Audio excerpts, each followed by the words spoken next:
In today's video, I'm going to teach you how to create an automation in Mailchimp. We'll walk through the process step by step so that by the end, you'll have an automated email journey ready to go, even if you're brand new to Mailchimp. First, log into your Mailchimp account. Once you're on the main dashboard, look for the automations icon. This is where all of your customer journeys and automated flows live.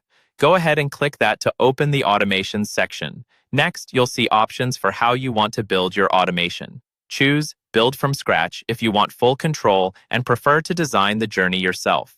If you'd rather start with something already structured, you can select Pre-Built Journeys and pick a template that fits your goal, like welcoming new subscribers or following up after a purchase. For this walkthrough, we'll focus on building from scratch since it gives you the most flexibility. Now it's time to set up the basics.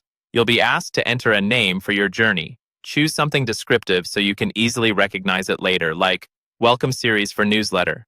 Then, select the audience you want this automation to use. This should be the list of contacts who will potentially enter this journey.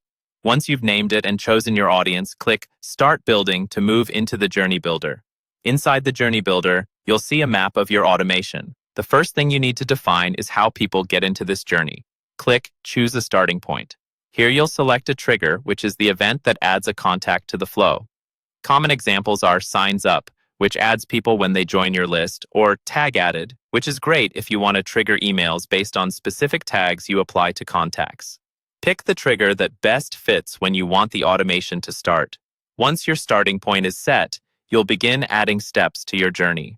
Hover over the map and click the plus icon. From the options that appear, choose Send Email.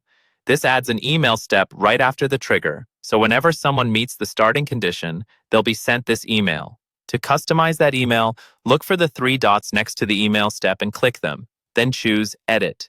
Here you can set your subject line, preview text, sender information, and design the content of the email. Take a moment to make sure your branding, wording, and call to action are clear and consistent. When everything looks good and you're happy with the flow, the final step is to activate your automation. Click Turn On. Once it's turned on, any contact who meets your trigger conditions will automatically enter the journey and receive the emails you've set up.